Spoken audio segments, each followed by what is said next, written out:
I've been performing magic for almost 20 years.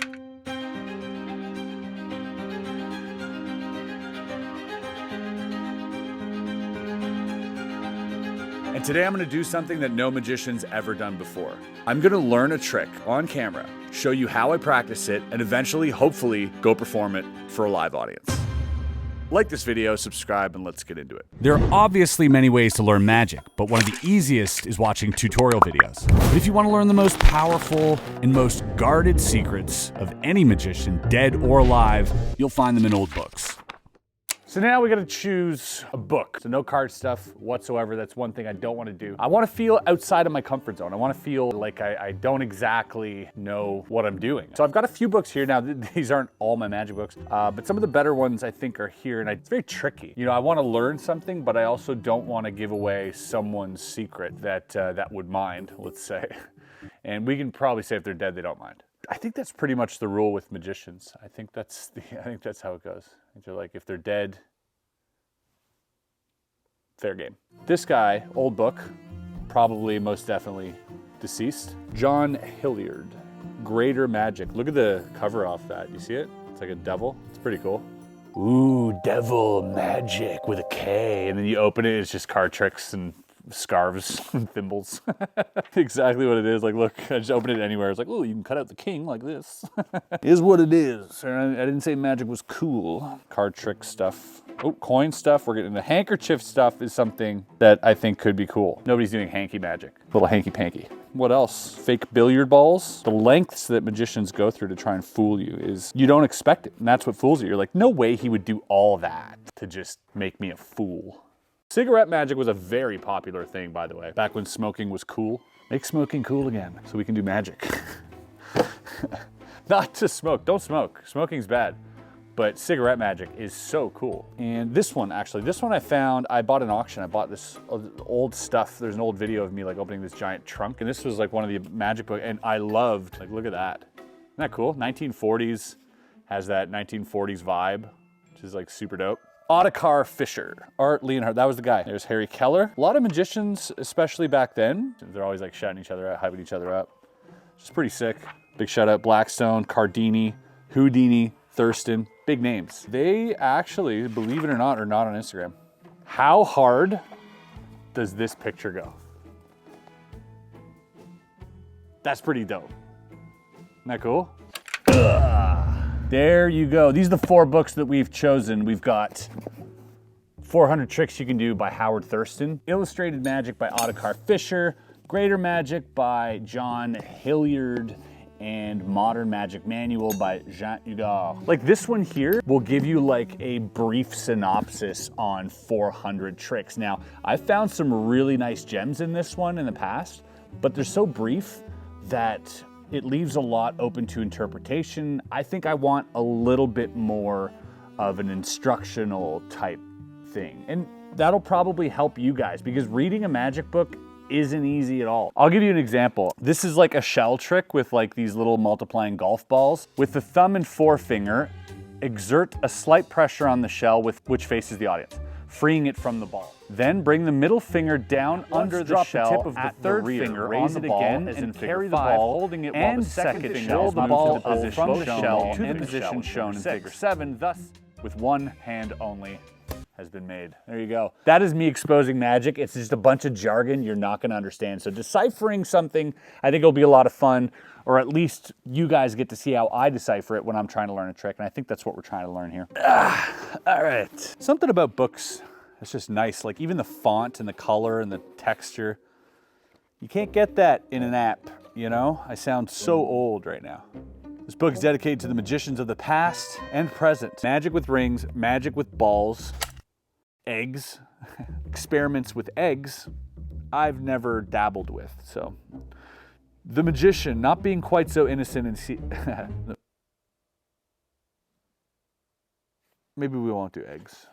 Let's see what this has to offer. So after looking through hundreds of possible tricks, I wanted something that wasn't necessarily going to upset every working magician in the world, but also something that relied heavily on sleight of hand in practice. Let's try this. Card stuff. They look so great.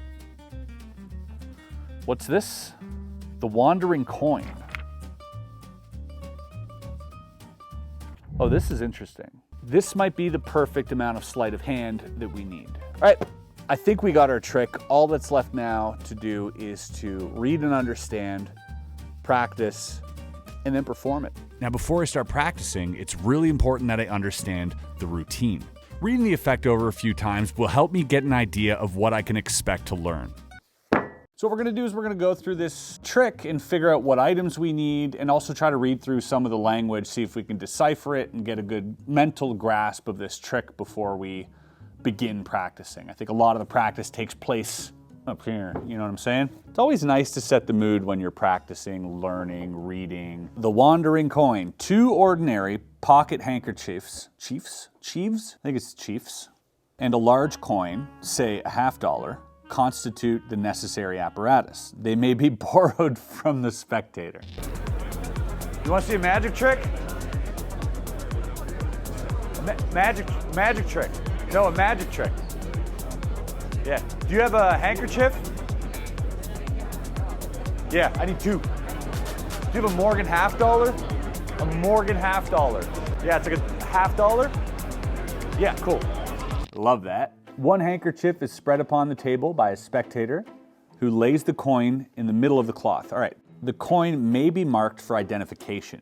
So right now we've got borrowed objects that can be signed. That's like 2 really good parts of a magic trick. The performer seizes 2 opposite corners of the handkerchiefs, knots the coin inside, and gives it to be held. You know what? Let's go get some handkerchiefs and borrow a $50. And we'll be right back. We're looking for $50 now. Now we're on a quest for $50. I've ordered the handkerchiefs. Handkerchiefs? Handkerchiefs. I gotta prep this. This is every time I look through stuff, this is exactly what ends up happening. I'm ready. I'm ready. Oh, what are you doing? Put it away until I ask. Oh. Hey, Green, could you pull your shirt up? Sure. Yeah. So I've got 2 coins. Now watch, I'm gonna place them here. You see them? Now watch, nothing in my sleeves. I'm gonna reach under and I'm gonna grab the bottom coin here, this one, okay? 1, 2, 3. And it goes right through. That looks so cool. That looks so cool. And here's your money back. That was his, I borrowed it. Shouldn't be any coins in there. Who's been tampering with my coins? Found him. Got some coins. These feel so nice, by the way. I think it's just so cool to have 1 coin on you. Coin makes more sense to me to have 1 coin. Be like, yeah, it's my lucky coin. Here, check it out. Instead of like, ooh, let me, ooh, I have a coin purse here. 1 handkerchief is spread upon the table by a spectator who lays the coin in the middle of the cloth. The coin may be marked for identification. Then the performer seizes 2 opposite corners of the handkerchief, knots the coin inside. Now, that's part of the confusion when reading about magic tricks is sometimes they'll have jargon or words that they use that we just don't use anymore in our curriculum, in our vernacular. So back then, where knotting something might just be rolling a handkerchief, I don't know. Or maybe I'm dumb and it just means knotting.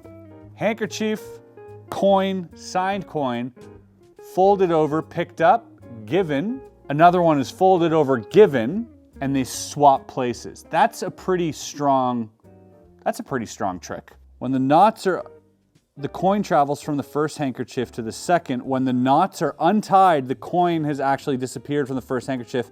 It is found by the spectator in the other handkerchief. So there is a knot. Is there not? Could there not be a knot? Because these photos have no knot, but it's definitely saying to make a knot, to not make a knot. They want me to knot. Nobody's knotting anything. Maybe it'll become more clear in the explanation of the trick. To execute this bit of witchcraft, the magician proceeds as follows. As soon as the coin has been laid on the handkerchief, 2 opposite corners are seized. If this were the handkerchief, it would be here. Handkerchief? I keep saying chief.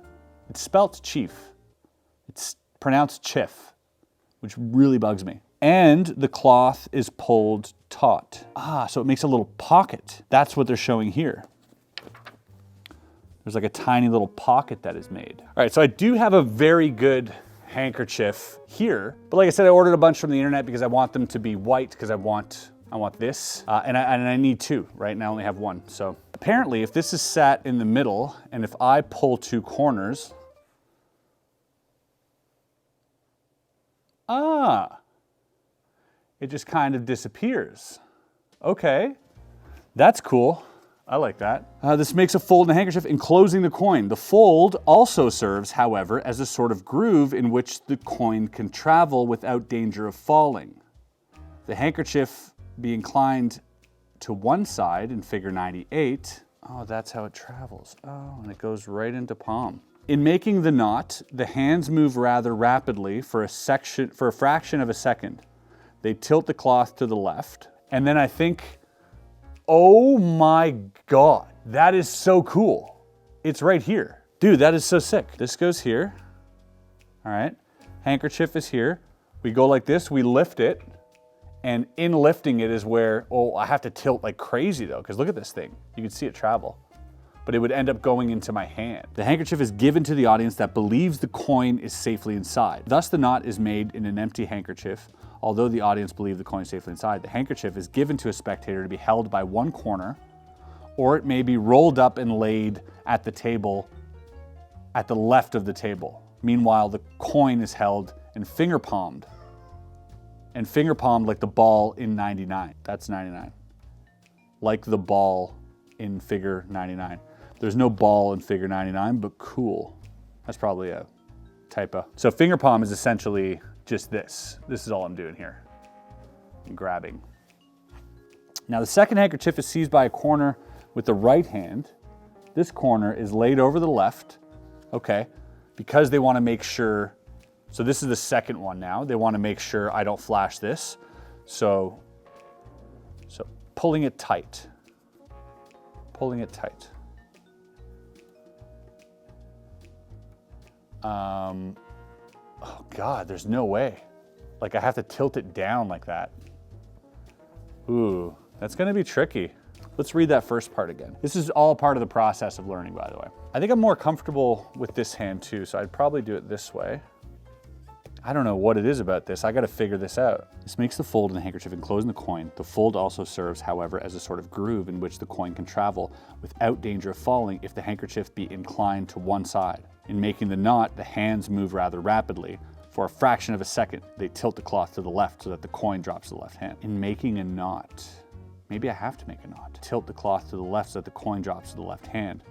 Thus, the knot is made in an empty handkerchief. Right, so we do have to make a knot. I take it back, they do mean knot. So if I'm here, I see, this might be a lot easier. So now, boom, I have it here. And now, oh, it's that move. I have it here. Boom. And then I don't even, how would I make this knot? Let's say this is here. How would I make a knot once? I would just go like this, right? I would just fold it like this and make a knot. That's how I would make a knot, and then holding it and then giving it to them like that. I think that's, because they're like, let the spectator hold it with one hand. I don't like using a knot like this because it is ugly to like unravel, but if they're saying make a knot, what if we, once we're here, let's say we gotten it out.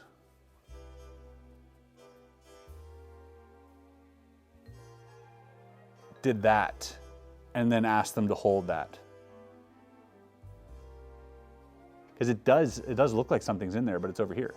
Ooh, touch here, a little interpretation. And I think that's important as well when learning a trick, is that obviously you want to learn it exactly how they did it, but you also got to do what works for you and what you think works best for the spectator. So we're here.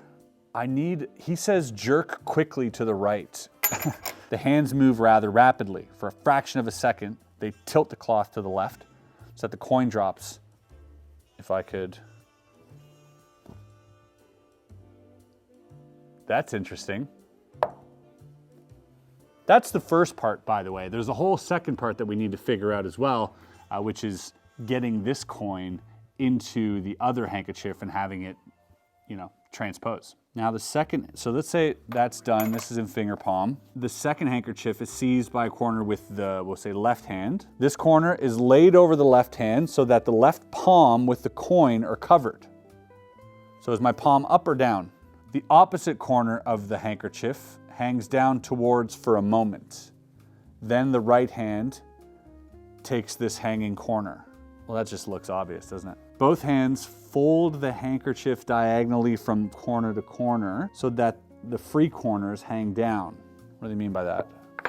Corner to corner so that the free corners hang down, right? Something like this. At the same time, the fingers of the right hand bring the coin to a perpendicular position, holding it inconspicuously inside the folded handkerchief, figure 100.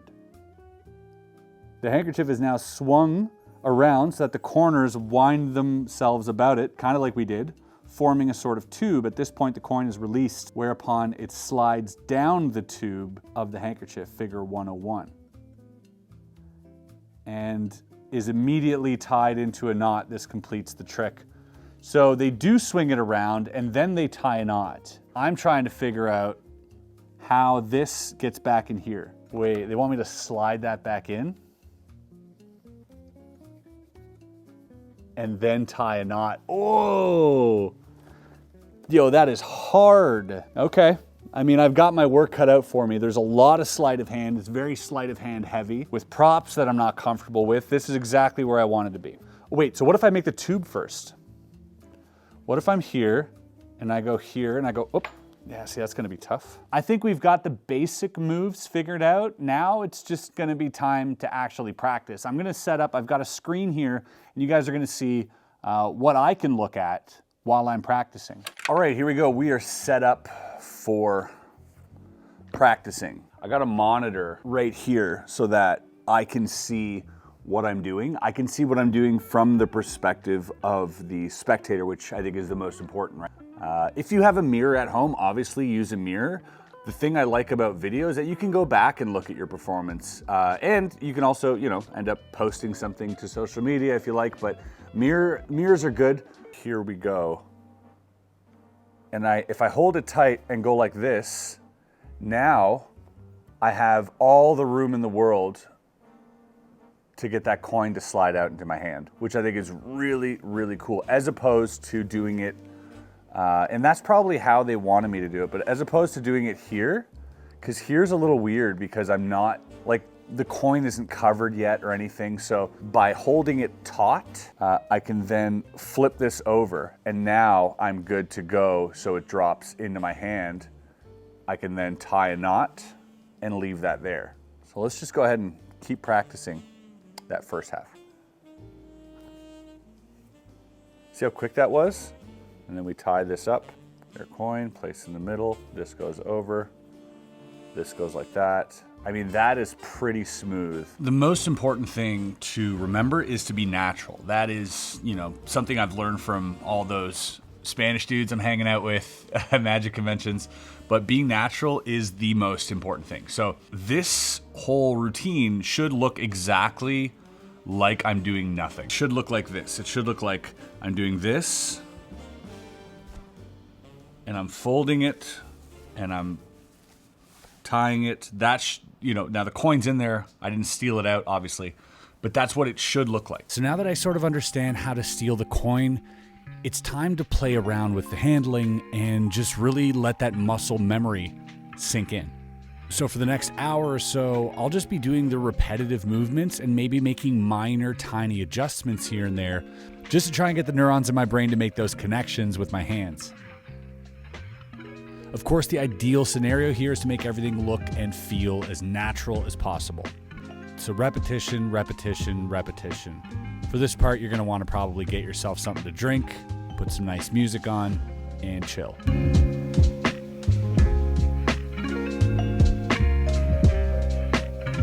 Working on the second half of this trick is much like the first half. It's just a matter of finding out exactly what I have to do and then just doing it over and over and over. Making the small minor tweaks as I go along hopefully will get me to a place where this can be performed for someone.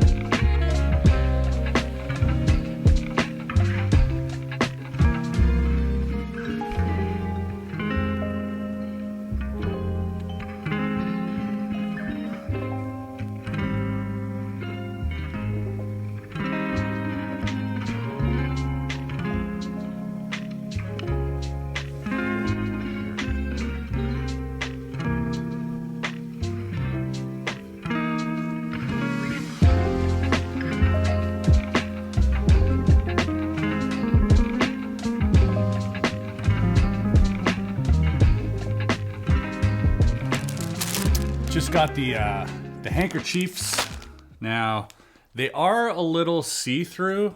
These are of better quality. They're like silk, so they probably work a lot better. However, this trick is meant to be sort of impromptu, meaning you can do it anywhere.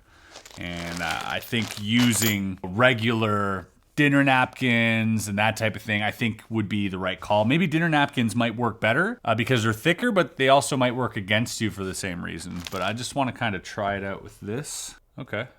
And yeah, you kind of see it traveling in there.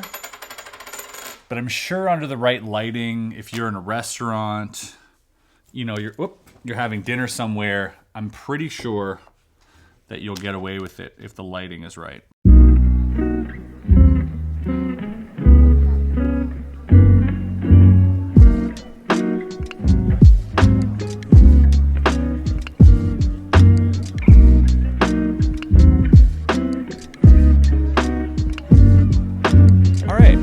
I'm starting to feel a little bit more confident in this routine and in my sleight of hand ability. Let's see what a performance of this could look like in a perfect world.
The next step would be to take this out into the real world and to see if it fools anyone. All right, I just got back performing this trick. I was doing a podcast with my buddy Mike Ward. If you're a Canadian, you know about Mike. He's a really famous comic here in Canada. As we're exiting the podcast, I was like, all right, I brought my props with me. I brought my handkerchiefs, and I brought my $50. I brought my marker, and I thought, all right, let's just get this over with and film this trick. I'm gonna talk you through the performance here. It didn't go, it went okay, and you'll see why. Like, the trick worked somehow, but it was a little fumbly. I'll tell you, those handkerchiefs, the handkerchief that I purchased through Amazon were pretty cheap. This is after about a total of 6 hours of practice. Total. I'll talk you through it. Hey, Mike, I'm going to show you a trick here. It's not the greatest trick in the world, but I challenge myself. I like I'm downplaying it. And this is in a book from the 1940s. So, you know, to them, these were everyday items. They even say you can borrow these items from the Spectator. So unless you have a $50 and two. That was the pattern I was going with. I was like, we'll use these. We can mark this. So just take this and just put a mark on it. All right. That way we know. Perfect. By the way, such an underwhelming trick if this is the only trick you're seeing. There you go. X. There's only one like this in the world now, right? All right, so here's what we'll try. Hopefully this works. We'll leave this in here. Oh, okay, so that's exactly what happens with these handkerchiefs. They don't flip over sometimes because of the material. They'll just like jump back. They're not the best quality here. And I got pretty good at having it not happen, but as you'll see, it kind of does happen. It doesn't apparently spoil the trick for him, but yeah, it makes the trick sort of, not work in a way. You'll see. And you can inspect all of these. These could be borrowed. So, okay, first of all, what was that load? The coin got stuck a little bit, so I had to really put it over the edge and drop it into my hand, which is unfortunate. But if you're concentrated on the other side and sort of straightening it out, they don't seem to notice. But as you can see, the thing flipped back right there. Right as I was tying it, it flipped back, which means the coin would have fallen on the table had it been in there, right? So disaster. I'm nervous. He doesn't seem to notice, I guess. And now it's in the other hand. It's in my right hand. I'm loading it here. Now I've dropped it in. I'm home free at this point. I like this. At this point, I'm like, God, I want this trick to end. This one over here, and this one over here. We go here, and now we go here. You probably saw it. I like that moment of dropping it on the table. And here, of course, no coin. That's kind of a nice moment. And over here, if you like. And then having them do that, I think, is the right move. Design coin. And you looked right. Yeah, not bad. That's good. You saw what happened? I don't know how you did that. You don't know how I did it? No. Nice. Okay, got away with it. Sick. Mike's an honest guy. He's a comic. He needs to be honest for a living. He will never lie. And so he literally had no idea what happened. He thought everything I was telling him was true, which is great. That's a perfect spectator. You can make it look super sexy on camera. You can practice it 1,000 times in your bedroom. But the real practice will be when you're out there performing for someone, because then there are small things that come into play, like how to not make it look like I'm doing something. And that is the hardest part of magic, of sleight of hand. Every other discipline you practice in, you're so proud of showing people how good you are in that thing. If I practice basketball, I'm dribbling between the legs and like doing all these things and like spinning around, and it looks like I practiced forever. Magic and sleight of hand, it has to look like you didn't do anything. Although I flubbed the performance, this is definitely 100% something that I will end up doing from now on. If I'm in a restaurant situation, I will carry a $50 in my pocket just for this, just one $50. Because I don't think that that's too weird. And also, if my friends and stuff know I'm a magician, I can just be like, yeah, I have a $50. I'm a magician. That's what we do. We carry around funny items. All right, it's not such a big surprise. Breaking out a $50 is kind of sick. Breaking out a coin purse, I'm not so sure about. Let me know if you guys enjoyed this video by leaving a like, subscribing, and also let me know if this is something you want to see more of. I have some other ideas that I want to do. For instance, building something like perhaps a gimmick or something that creates an effect. But I like filming the process of doing it. The process of magic is to me at least, pretty fascinating. All right, thanks for watching. We'll see you on the next video. Peace.